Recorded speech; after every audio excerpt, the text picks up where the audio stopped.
Well, this is called Budget Hotline. It's a special show that we're bringing to you right up till the run-up to the budget. Over the next 2 weeks, every day, we'll be answering your questions in personal finance, tax and real estate live on air between 6:30 and up to 7:30 p.m. We're starting at 7 o'clock today because of breaking news. But I have Dhirendra Kumar, the CEO of Value Research, who will join us in a little while, and Karthik Zaveri, Director of Transcend Consulting, who joins us right now. Dhirendra is on. Dhirendra, thank you for joining us. Karthik, it's a pleasure to have you as well. Of course, this is a big budget that we're looking forward to. We've already seen so many announcements from the government that actually the expectation from the budget is quite high. Dhirendra, from what you're expecting in the budget, we've heard people analyzing the market saying that the government is really going to have to pull a rabbit out of its hat this time during the budget. From a personal finance point of view, can we at least expect better tax slabs, maybe an easing of our tax system? Yes, very much so. In the earlier budget, the finance minister has clearly said that corporate tax rates will come down, and post demonetization, I think for sake of just giving a consolation to all the troubled businesses, that looks imminent. So even to bring in parity with that, I think it will be reasonable to expect lowering of tax rates. But let me tell you, this is going to be one of the most uncertain budgets because, for budgets. Well, it is going to be an uncertain budget. We're going to try and get Dhirendra back there. In the meantime, Karthik is also with us. Karthik, we have a couple of questions I'd like to start answering. Sriram Shastri is on the phone line from Khammam district in Telangana. And for our viewers who are watching, there'll be a phone number at the bottom of your screen, and you can pick up the phone and call right now, and we'll answer your questions live. Anything you want to ask us about either your money or about your taxes or about making investments in general, that's what we're here for. Sriram's on the phone line. Sriram, go ahead. What's your question?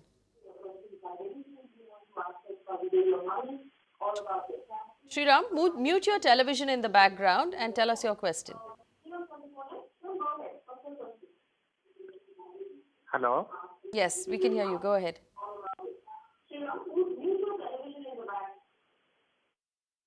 Hello? Yes, Sriram, we can hear you. Tell us your question. Okay. What is your question? Hello. Good evening, sir. Yes, good evening. Hello? Okay, we're going to try and get back to Sriram in a little while. Karthik Zaveri, Dhirendra was just telling us, of course, that it's a big expectation, this budget, in terms of what we can expect from our, from our tax slabs. What are your expectations from the finance minister?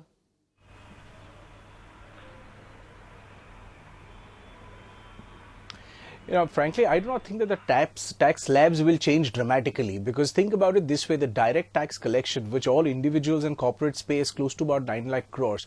So firstly, the government will have to see by measures of GST if they are going to compensate, more than compensate in terms of additional tax collection. Maybe we'll see some sort of a discounting on that. But I don't expect too much of a tinkering with that. But whatever comes in, I personally think it should come in the form of deductions. Deductions which we've been talking for a long time. For example, the Section 80C, which has got a hoi polloi of a whole variety of instruments. And we've been saying this year after year that if that is segregated, because we don't have social security, so a separate allocation for health insurance, a separate allocation, for example, for long-term retirement benefits, a separate allocation for insurance, and a separate allocation to trigger long-term investments.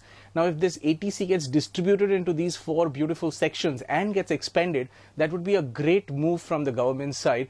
And this would be a more historic sort of an opportunity to replan the entire deductions that we enjoy as part of our ATC. So I think if the tax deductions come, and if they come in this form, it would be extremely beneficial both for the government and for all of us together. It's true. In fact, we have been looking forward to a simplification of our tax system. The whole point of GST is, for example, moving towards that simplified tax system. Vidyadhar is on the phone line as well. He's calling from Alibag. Vidyadhar, what's your question? My question is that I want your advice regarding investing in Nifty ETF. I want to invest over a span of 10 years. Are the returns comparable with those of large cap mutual funds? All right, the Nifty ETF, will it be comparable to large cap mutual funds? Karthik, do you want to take that question? It's an interesting question. Instead of having, to take on the pain of choosing specific, funds, just pick up the Nifty ETF. What will be that return in comparison to large cap, funds right now?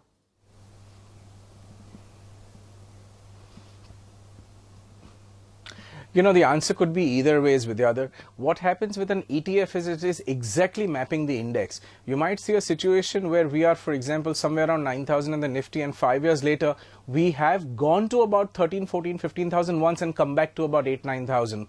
Now, what is happening in a Nifty ETF is nobody is doing any profit booking, nobody is doing any movement significantly generate that additional return for you. It's exactly mapping the index. So my suggestion is, if you actually went with large cap funds, worst case scenario, you'll get the same return, and a best case scenario, you'll get a return which is far above, or which is what in technical terms we call as the alpha. So in my view, I think a large cap fund, or a mixture of a large cap and a mid cap, which is known as a multi-cap fund, these kind of instruments should give you a much better return, given that you're planning to hold for a 10-year period. So your probability of making a 16 to 18% compounded rate of growth on your investment in 10 years would be very interesting. Dhirendra, Yes. if you compare, and this is the question that Vidyadhar is asking, if we compare a Nifty ETF to a large cap mutual fund, which one would you recommend at this point? Depends, if one is looking at Nifty only and only the large cap universe, you will not be very worse off even with Nifty, because my sense is that there are very few large cap funds which are able to beat the Nifty. In fact, if you look at 2016, the Nifty, all the index funds were beating, but you are not thinking of investing just for 1 year. On a 10-year basis, I think there is still a very reasonable case. But I would say that when you are investing for 10 years, think of multi-cap, as Karthik was saying, because the India story will unfold not with the large caps, but a lot of mid-sized companies, small-sized companies turning big, and this is where that is why we see that many of those funds on a 10-year, 15-year, 20-year period are able to beat the index by a wide margin, and that wide margin doesn't come from the large caps. Right, so multi-cap funds are a mixture of large, small and mid-cap funds. We have a list, of course, of multi-cap funds that we've recommended for this year that can be sent to you. Vimal is also on the phone line from Hyderabad. Vimal, what's your question? Madam, I want to invest in mutual fund, but I am new to it. So I should invest in 5 to 10 mutual funds. Are you looking to put aside, Vimal? Yeah, madam. How much money will you be investing on a monthly basis? Monthly 15 to 20,000. 15 to 20,000. And this is the first time you're investing in mutual funds? Yeah. Okay. All right. So you don't need 5 or 6. Dhirendra, he doesn't need to buy 5 or 6 mutual funds if he's the first, if this is his first time. Will 1 or 2 balanced funds do the trick? In fact, just 15 to 20. Yes. Yes, I think he should just it will entirely depend on if he's going to pay taxes, then first he should try and fill all the entitlement, or all the maximum advantage he can derive from ATC. So if saving tax will be an added advantage, so he should first fill that quota, and then he should consider one balanced fund, so one tax saving fund to fill that. And if tax saving is not on his horizon, if that is not a goal at all, it is entirely taken care of by his provident fund contribution, then maybe 1 or 2 balanced funds, and definitely he should be not making a lump sum investment, only doing an SIP. All right, Karthik, obviously this is a good time to do an SIP. What advice would you give someone who's investing in mutual funds for the absolute first time?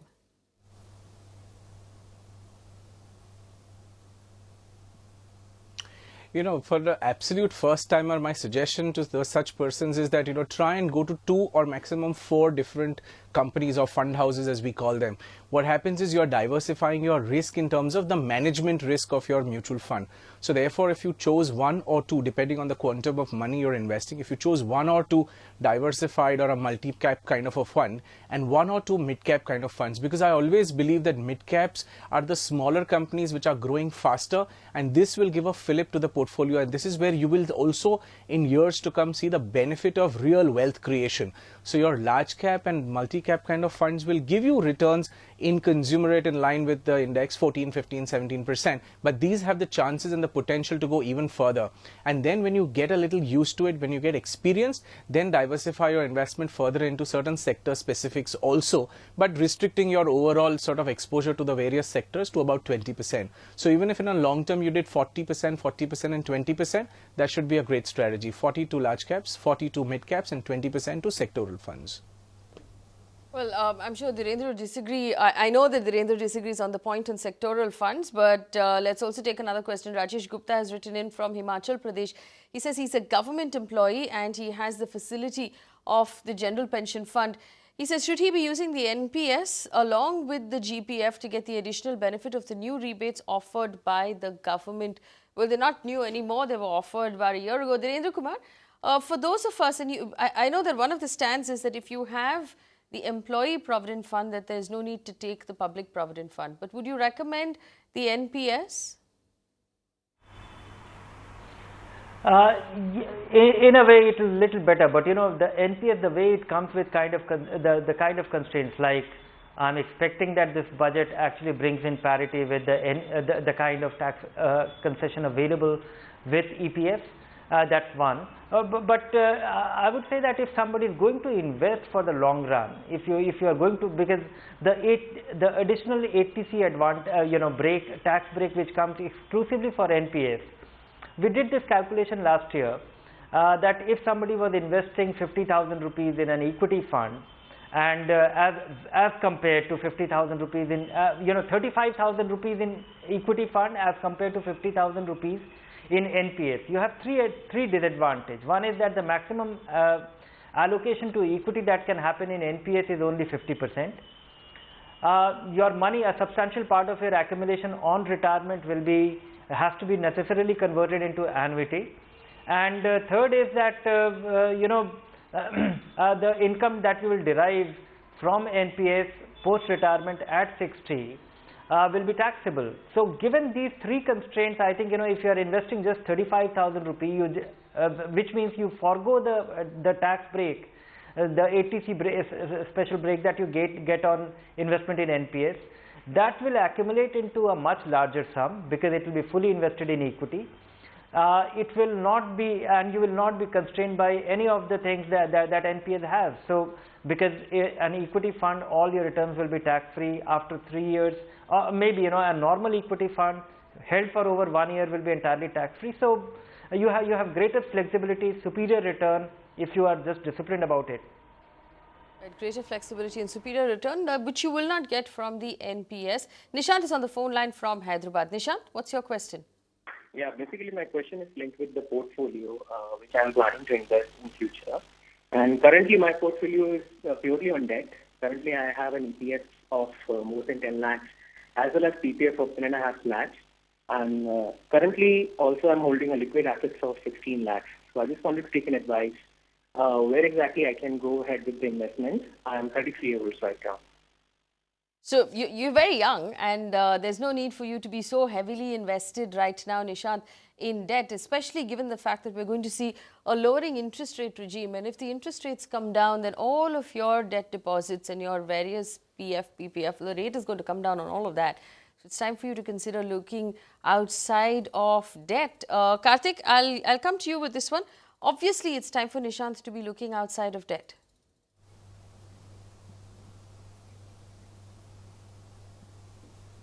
Absolutely, Nishant. Let me give you a rule of thumb. See, typically, whenever you're considering investments in debts, and like I said, that as time goes by, the interest rates are only going to come down. So you have a rule of thumb that every 10 years your wealth will double. So for every 100 rupees you've invested in any of these debt or fixed income kind of investment, every 10 years your money will double.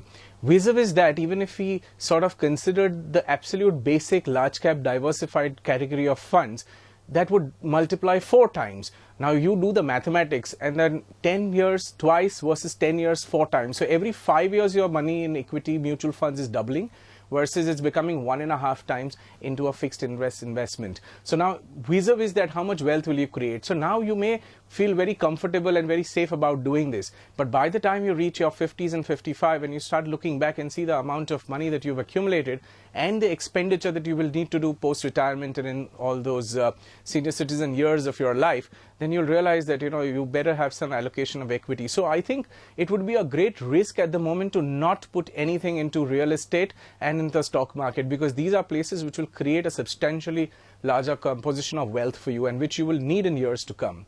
So go easy, go safe, but even if you don't want to do equity mutual funds, consider balance funds which have much lesser volatility and at the same time have the potential to give you very good rate of returns. So I think your strategy of 100% debt is not good. Now that you have 15 lakhs liquid, please do consider making a portfolio out of mutual funds, maybe equities, large caps, 40%, 50% mid caps, and about 10 to 20% in sectors, because these sectors have the potential to really multiply your returns in certain time cycles, and other cycles, like sectors like pharmaceutical and all, they don't really go through a huge recession, and therefore pharmaceutical, banking, these are places where you want to have a little bit concentration of your money, but just a little bit, not too much. Dhirendra, I'm going to come to you with the same question, and this is a question a lot of people are going to ask, and I'm going to generalize this question to any senior citizen who's watching right now, who are going to feel that, listen, all of my money is either in fixed deposits or in post office saving schemes or in some sort of debt investment or the other, and the rates are coming down on all of them. So Karthik recommends perhaps a balanced fund. Would you also agree on a balanced fund, and how should we be picking these balanced funds right now? The one is that, balanced fund could be a good vehicle for accumulation, but if you are in retirement, it's very difficult to manage yourself. Even the volatility of balanced fund might be unnerving for people, and it is definitely not an income vehicle. It is not a vehicle from which you can derive predictable income. So it should be used as a vehicle. Most people in retirement, have historically thought that they can't assume risk, they can't withstand the volatility, so they have to be in fixed income. That could be a very injurious thing in coming times, because your income needs will not be fulfilled, and even if it is fulfilled today and you consume all the income, your capital will not be protected to take care of your income requirement 5 years from now, 10 years from now with inflation, whatever moderate inflation we are likely to see.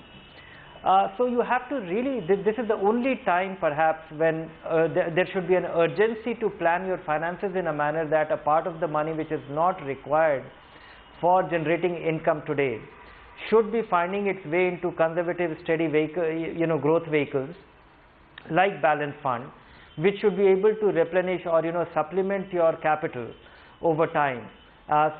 Because you really can't take chances with your retirement accumulation at this stage, but you can only calibrate it, and this requires some fine planning. And most investors who think that they have to invest all their money in fixed income and derive all the derive fixed income out of it might be in for nasty surprise in coming years. We should reiterate that, of course, if the rate of fixed deposits or if the loan rates are coming down, that also means fixed deposits, corporate deposits, PPF, PF, EPF, post office savings schemes, the rates on all of these things are going to come down over the next year or so. So what are you going to do if these are you only have investments in this sort of debt securities? You're going to have to look outside of those debt securities. Shailesh is on the phone line from Bangalore. Shailesh, tell us, what's your question? Yes. So my question was if at all the long-term capital gains tenure is increased from 1 year to 3 years, in case somebody is invested for say 4 years, but after 2 years somebody switches into another equity fund. So both are equity funds, but just due to performance somebody switches to another equity fund from the same fund house. So does the 3-year applicability apply, or how will it be considered from taxation perspective? Well, it's a very hypothetical question we're asking. Dhirendra, there was a lot of fear about the fact that the long-term capital gains applicable on equity, which means our equity mutual funds also, which we don't have to pay. We don't have to pay long-term capital gains if we've held a fund for more than 1 year. If that becomes 3 years, and that's speculative right now because we don't know what the government is going to do, what implication will that have on the money we've already invested, the SIPs that we're already running? Yeah, so we have a very clear precedence on that. This is exactly what happened with fixed income funds, where the tenure was increased from 1 year to 3 years, and it was actually a retrospective order, in a sense that, you know, so all your money has to be held for 3 years for it to qualify. Otherwise, all the gains that you will derive will become taxable in that particular year in which you derive it. Right. So if that's the case, then you will have no choice but to hold it until it becomes tax-free. Dhirendra, but that would also include switches, like our viewer had just asked us. If, for example, Shailesh says he's moving from one equity fund to another equity fund because of performance, he'd still have to pay tax on that, wouldn't he? Yes, absolutely. You know, switches are not recognized by tax laws in any different fashion. All your switches, systematic withdrawal plan, systematic transfer plan, anything will be treated as a purchase or sale of a new fund. So even if you are switching from a debt fund to an equity fund, it is considered as a redemption of the debt fund and purchase of the new equity fund, or switch from one equity fund to another of the same fund family is considered you know, in your account statement you get an entry that this money was redeemed, you realize this much, and you are making a new investment in this new fund. So you still have time. If you are a little fearful and you think that your 3-year wait might become constrained, then nothing stops you to actually, you know, just roll over your you know, churn your investment right now, sell your investment, and you know, buy those investments once again, so that you are able to realize all the gains, and that will not be taxable. This is an interesting thing, Dhirendra Singh. Perhaps before the budget, it makes sense to roll all your investments over once, sell everything and buy it back the next day. I have time for one more question, although I'm tempted to have a conversation about that idea of rolling over investments. Prakash is on the phone line from Bangalore. Prakash, go ahead. What's your question? See, I have been investing in equity for more than 20 years. Now, after a long-term capital gain was exempted if you held the stocks for more than a year. There is a proposal to tax the same in the coming budget. Yes. What is the long-term benefit is lost if they tax it? So what is the advantage now? I have got two options. Number one, sell the equities today, and again after 3-4 days, because I've been holding it for more than 20 years.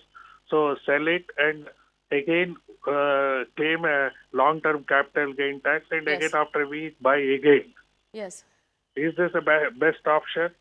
Is this the best option? And I'm going to ask both Karthik and Dhirendra this question. Dhirendra, this comes back to what you were saying just now, and Karthik, I'll come to you immediately after this. Dhirendra, so here's the question. If he's been holding for 20 years, is it likely that, you know, the definition of long term will be more than 20 years? It's very likely that his investment will still be tax exempt. Very unlikely, but but right now we are only speculating that you know, assuming that equity becomes taxable at some point, then it might be worthwhile that, you know, you are able to convert all your gains, you are able to realize it, because as of now in this country the tax laws are such that you can, if you realize all the gains on equities held for 20 years, all the gains are tax free. Why not do it? Why take a chance? And even if that amounts to a little bit of hard work, one should do it, because one is generally wary of, you know, very unpredictable government moves. Unpredictable government mood, and that's something that's obviously getting a lot of investors very concerned. Karthik, do you also think that this is a possibility? Our unpredictable government might suddenly tax all of our lifetime investment in equity?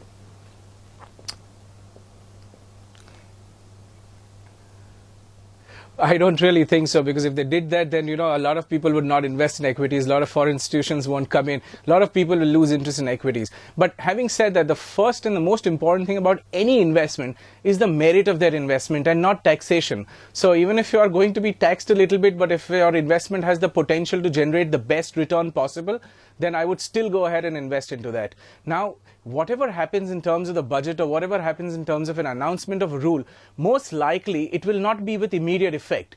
You see, the whole budget has to get passed through the finance bill. So there are only very few measures which are made effective immediately. So if something like that happens, then, you know, wait and watch. I would not really like to advise and jump the gun and right now restructure the portfolio. But well, let's say if such a law did come in, then all your investments that you've held for, let's say, less than 2 years or 3 years, depending on whatever comes in, of course, there is a case to roll that over, because you don't want to unnecessarily pay tax when you have the possibility of booking those tax-free gains. So I would really wait and watch. I would see how the government really decides and how they move, what gets announced and what gets passed eventually. So I would be a little more reactive and not proactive at this stage. All right. So the interesting thing that that we're looking at right now is the possibility of tax on long-term gains of equity. Dhirendra is saying one of the ways to sort of bring down your risk as far as possible is to sell all of the equity you have, including the mutual funds, and just buy back that entire amount the next day. That way, you just convert all of your gains into tax-free gains. Yeah, Dhirendra has in terms of recent precedents. Yes, go ahead, Dhirendra. Yeah, I really don't. Faye, there are two possibilities, if at all. One, there are broadly three possibilities. One thing is that nothing happens. There is a status quo, and Finance Minister has indicated that he doesn't have, taxing long-term capital gains on equity is not on his mind. That's one aspect. The other is that, the period gets increased to 3 years. The third is that, the equity becomes taxable with indexation. In any of these situations, I am not saying that there is not a case for equity. There is a very compelling case for equity irrespective of the status of tax. All I am saying is that if there is a small chance that equity will become taxable, if not today, somewhere later, and a caller like him who has invested for 20 years sitting on a sizable gain, he should realize it, because 2 years back this government itself made a change in the tax laws for debt funds, and that was exactly in this fashion, that all your if you were an old investor who was holding his debt fund for over 1 year, he had to hold it for another 2 years for it to be treated as long-term capital gains with indexation. Otherwise, so effectively that amounts to that law being implemented on a retrospective effect. And the government did not change its mind after announcing that. So there is a risk, of course, and the best way to mitigate that risk, Dhirendra is saying, is to not restructure your portfolio, but to simply sell all of your stocks in mutual funds and buy them back the next day, thereby converting all of the gains that you've accumulated so far to tax-free gains. We're going to have to stop here because we've run out of time. Gentlemen, thank you so much for joining us. But tomorrow at 6:30 p.m, we come back and we answer more questions from our experts. Our phone lines will continue to be open. In the meantime, feel free to get in touch. Thanks for watching.